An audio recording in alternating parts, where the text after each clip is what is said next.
साल 2017 में अपने चुनावी घोषणा पत्र में लोकायुक्त की नियुक्तियों का वादा किया गया था, जो अब भाजपा सरकार के लिए गले की हड्डी बनता जा रहा है। क्योंकि लोकायुक्त की नियुक्ति न होने को लेकर हाईकोर्ट ने राज्य सरकार से जवाब तलब किया है। लोकायुक्त की नियुक्ति न होने को लेकर जहां एक तरफ सत्ता पक्ष से जुड़े नेता भाजपा सरकार को डिफेंड कर रहे हैं, तो वहीं मुख्य विपक्षी दल के नेता बीजेपी को खरी खोटी सुनाने में कोई कोर कसर नहीं छोड़ रहे हैं।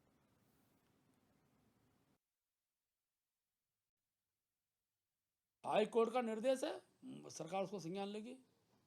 अध्यक्ष जी, आखिर कब इंतजार खत्म होगा? कार्यकर्ताओं का दायित्व कब बटेगा? आज खुलासा कीजिए, कब होगा? आज रविवार है और थोड़ा इंतजार करें। सत्र था, सत्र के बाद रविवार आ गया तो धीरे धीरे बहुत जल्दी आपको सब सूचनाएं मिलेंगी। ये महीना खुशखबरी वाला होगा? बिल्कुल होगा, हर महीना खुशखबरी वाला है। देखिए, हमारी भारतीय जनता पार्टी का लक्ष्य और उद्देश्य पारदर्शी सरकार और ईमानदारी से सुराज्य की जो हमारी बात करते हैं, सुराज की हम बात करते हैं, उसके अनुसार काम कर रहे हैं। इसलिए हम एक दावे के साथ कह सकते हैं कि जो हमारी भाजपा की सरकार जो प्रदेश और केंद्र में जो चल रही है, अभी तक कोई भी ऐसा मामला सामने नहीं आया है जो हमारी सरकार पर या किसी मंत्री पर इस प्रकार कोई आक्षेप लगा सकता है। इसलिए आगे भी हमारी सरकार कटिबद्ध है, कृत संकल्पित है कि किसी भी प्रकार की अगर इस प्रकार कोई मामला सामने आए तो निश्चित रूप से उस पर कार्रवाई की जाती है। और लोकायुक्त की जो बात कर रहे हैं, हमारी सरकार इस बात की पक्षधर है और निश्चित रूप से अगर न्यायालय का कोई ऐसा आदेश है तो उसका भी हमारी सरकार पालन करती है। उत्तराखंड राज्य के पास अपनी ऐसी कोई एजेंसी नहीं है जिससे कि राजपत्रित अधिकारियों के ऊपर या चुने हुए जनप्रतिनिधियों के ऊपर सीधे कार्यवाही की जा सके अगर वो भ्रष्टाचार में संलिप्त पाए जाते हैं। ऐसे में 700 से ज्यादा केसेस आज प्रदेश के अंदर पेंडिंग हैं और भ्रष्टाचार में राज्य आकंठ डूबा हुआ है। चाहे भर्ती घोटाले ले लीजिए, चाहे विधानसभा बैकडोर नियुक्तियां ले लीजिए, चाहे समाज कल्याण विभाग का छात्रवृत्ति घोटाला हो या फिर NH 74 घोटाला हो। ऐसे में उच्च न्यायालय नैनीताल ने स्वतः संज्ञान लेते हुए राज्य सरकार से जवाब तलब किया है कि सालाना लोकायुक्त संस्थान पर कितना खर्च हो रहा है, उसका ब्यौरा वर्षवार मांगा है और देरी क्यों हो रही है लोकायुक्त के गठन में, इसका भी जवाब मांगा है। कहीं ना कहीं राज्य सरकारें दृढ़ निश्चय या मजबूत इच्छा शक्ति नहीं दिखा पाई हैं और आज इतने वर्षों बाद भी राज्यवासी एक अदद लोकायुक्त के लिए तरस रहे हैं। देखिए, इन्होंने अपने घोषणा पत्र में भारतीय जनता पार्टी के इन्होंने जो मैनिफेस्टो था उसमें कहा था कि 100 दिन के अंदर लोकायुक्त की नियुक्ति राज्य के अंदर करेंगे, काला धन हम लेके आएंगे। इन्होंने दुनिया भर के मुद्दे राज्य की जनता के साथ किए थे, लेकिन वो धरातल पर देखने को नहीं मिलते। अभी लोकायुक्त कार्यालय बना है, वहाँ लोकायुक्त में नियुक्तियां हो चुकी हैं, वहाँ खर्चे हो रहे, दुनिया भर के 2 करोड़ रुपए का जो खर्चा हो रहा है, सरकार उसको वहन नहीं कर पा रही है। लेकिन नियुक्ति उनको करनी चाहिए। जो राज्य की जो समस्या है, लोगों की जो समस्या है, लोकायुक्त की नियुक्ति करनी चाहिए, लेकिन उन्होंने लोकायुक्त की नियुक्ति नहीं करी। इससे स्पष्ट होता है भारतीय जनता पार्टी की जो कथनी और करनी उसमें बहुत फर्क है। जो उन्होंने राज्य की जनता के साथ जो वादे किए थे कि हम यहाँ पे 4 धाम यात्रा को सुचारू रूप से चलाएंगे, अच्छा ऑल वेदर रोड को हम देंगे, यहाँ पे हम बेरोजगार युवकों को रोजगार देंगे, 2 करोड़ लोगों को रोजगार देंगे, काला धन हम लेके आएंगे, तमाम इन्होंने जनता के साथ वादे किए थे। इन्होंने ये वादा किया था कि हम किसानों की आय दुगनी करेंगे, लेकिन ऐसा कोई देखने में यहाँ नहीं मिल पा रहा है। इसका जागता उदाहरण ये है कि लोकायुक्त की नियुक्ति आज तक भारतीय जनता पार्टी नहीं कर पाई है, जिससे आर्थिक जो बोझ है राज्य की जनता के ऊपर पड़ रहा है। तो हमारी तो पहले दिन से ये मांग है कि भारतीय जनता पार्टी यहाँ पे लोकायुक्त की नियुक्ति कर रहे हैं, लेकिन इनकी मंशा स्पष्ट है, ये लोकायुक्त की नियुक्ति राज्य के अंदर है। अस्करी जाफरी हमारे साथ जुड़े हुए हैं, हमारे संवाददाता। अस्करी, लोकायुक्त की नियुक्ति अब सरकार के लिए जो है उनके गले की फांस बनती जा रही है।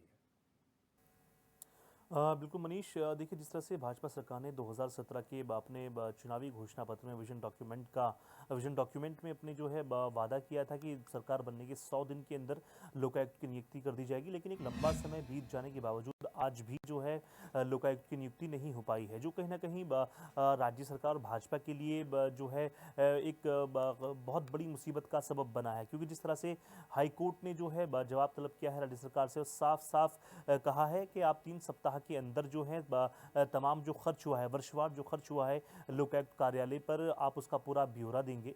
क्योंकि अगर हम बात करें जिस तरह से लोकायुक्त का जो कार्यालय है मनीष, उसमें 2 से 3 करोड़ रुपए जो है सालाना खर्च होता है।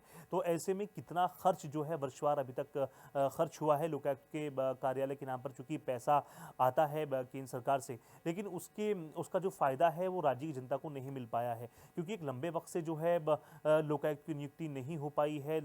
तमाम मांगे इसको लेकर के जो है तमाम आंदोलनकारी और तमाम जो प्रदेशवासी हैं वो उठाते रहे हैं। इसको लेकर भाजपा सरकार ने अपना वादा भी किया था, लेकिन जो है अभी तक लोकायुक्त की नियुक्ति नहीं हो पाई है।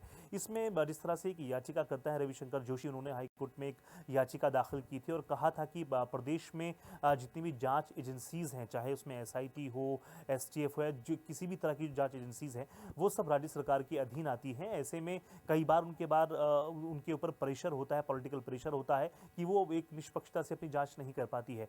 ऐसे में लोकायुक्त का गठन करना बेहद ज़रूरी हो जाता है पारदर्शी जांचों के लिए, क्योंकि हमारे सामने कई इस तरह के उदाहरण हैं मनीष, चाहे उसमें L74 घोटाला हो, एनएचएम में दवा खरीद घोटाला हो, और कई तरह की जिस तरह से परीक्षाओं में कई धांधलेबाजी हुई है, उसमें हालांकि गिरफ्तारियां ज़रूर धामी सरकार करा रही है, लेकिन अभी उसका जो फाइनल रिपोर्ट जो है वो अभी तक नहीं आ पाई है। कई इस तरह की जांच जो है वो लंबित है, 700 से ज़्यादा मामले राज्य सरकार के इस तरह के लंबित हैं, जिनमें भी जांच जो है अपने आखिरी पायदान पर नहीं पहुंच पाई है। तो ऐसे में कहीं ना कहीं अगर हम लोकायुक्त की बात करें तो लोकायुक्त बेहद ज़रूरी है पूरी प्रदेश के लिए, क्योंकि कई एक वो इस तरह की बॉडी है लोकायुक्त जिस पे किसी तरह का प्रेशर नहीं रहता है, एकदम स्वतंत्रता के साथ वो जांच कर सकते हैं। जिस तरह से याचिका में कहा गया है मध्य प्रदेश और कर्नाटका में लोकायुक्त जो है लागू है और वहाँ पर कई इस तरह के मामले उजागर हुए हैं, उसका फ़ायदा भी वहाँ की जनता को मिला है। उसी की तर्ज पर उत्तराखंड में भी लोकायुक्त जो है लागू होना चाहिए, लोकायुक्त का गठन होना चाहिए, लोकायुक्त की नियुक्ति होनी चाहिए,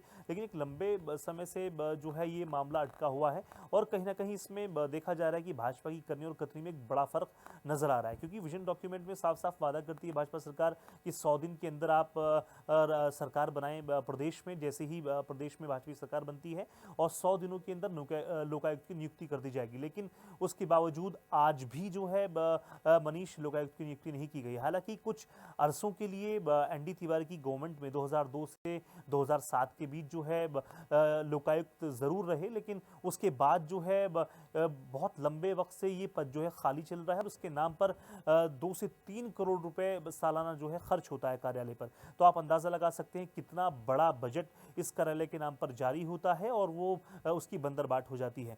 ऐसे में लोकायुक्त की नियुक्ति बेहद ज़रूरी हो जाती है, क्योंकि प्रदेश में कई इस तरह के मामले हैं जो लोकायुक्त के अगर लोकायुक्त के कह सकते हैं उसके अधीन होते हैं, उसके अधीन जांच होती है तो दूध का दूध और पानी का पानी हो सकता है। लेकिन कई बार कई जो जांचें हैं वो प्रभावित हो जाती हैं, कई बार पॉलिटिकल प्रेशर्स की वजह से प्रभावित हो जाती हैं।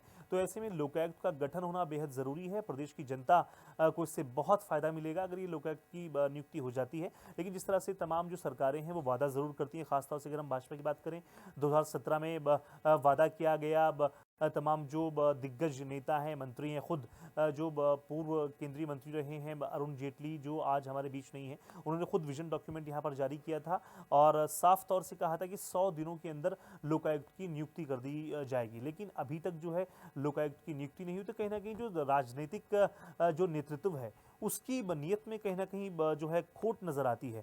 आखिर क्या है ऐसा कि लोकायुक्त की नियुक्ति नहीं हो पाती है, और लोकायुक्त की नियुक्ति अगर नहीं हो पाती है तो इसके पीछे क्या वजह है? इन तमाम चीज़ों को लेकर हाई कोर्ट ने जो है स्पष्टीकरण मांगा है, जवाब मांगा है कि आप 31 मार्च तक जो है अपनी जो है इसमें पूरा जवाब दें और वर्षवार कितना खर्च हुआ है लोकायुक्त के कार्यालय पर उसका पूरा जो है ब्यौरा जो है बस कोर्ट को जो है मुहैया कराएं। तो ये कहीं ना कहीं भाजपा सरकार की गले की हड्डी भी बनता नजर आ रहा है, क्योंकि एक तरफ आप विजन डॉक्यूमेंट में वादा करते हैं प्रदेश की जनता से कि हम 100 दिनों के अंदर लोकायुक्त देंगे, लेकिन आज सालों बीत जाने के बावजूद भी लोकायुक्त की नियुक्ति नहीं होती है। तो आप अंदाजा लगा सकते हैं नियत में जरूर खोट है कहीं ना कहीं। तमाम जो राजनेता हैं हमारे प्रदेश के, चाहे उसमें भाजपा हो चाहे कांग्रेस हो, क्योंकि 2017 से पहले अगर हम बात करें तो कांग्रेस की सरकार रही है, हरीश रावत की सरकार रही है, तो उस वक्त भी ये मुद्दा बहुत पुरजोर तरीके से उठा, लेकिन उसके बावजूद भी जो है लोकायुक्त की नियुक्ति नहीं हो पाई है। तो दोनों सरकारों की नीयत में खोट है। हालांकि इस बीच ये कहना भी जरूरी है कि एनडी तिवारी की सरकार में कुछ अरसों के लिए जरूर लोकायुक्त रहा, उसकी नियुक्ति हुई, कुछ अरसों के लिए लोकायुक्त ने काम किया, लेकिन उसके बाद से जो है ये पद एकदम खाली चल रहा है। तो आप अंदाजा लगा सकते हैं कितना नुकसान राज्य की जनता का हो रहा है। करोड़ों रुपए की बंदरबाट लोकायुक्त के कार्यालय पर हो चुकी है। वर्षवार अगर हम बात करें 2 से 3 करोड़ रुपए खर्च होता है, और आप उसका टोटल जो है जोड़ेंगे तो करोड़ रुपए में बैठेगा। लेकिन अभी तक अब ये देखना होगा कि सरकार कब चेती है और कब लोकायुक्त की नियुक्तियां होती है। बहुत बहुत धन्यवाद अस्करी, हमारे साथ जुड़ने के लिए और तमाम जानकारी देने के लिए।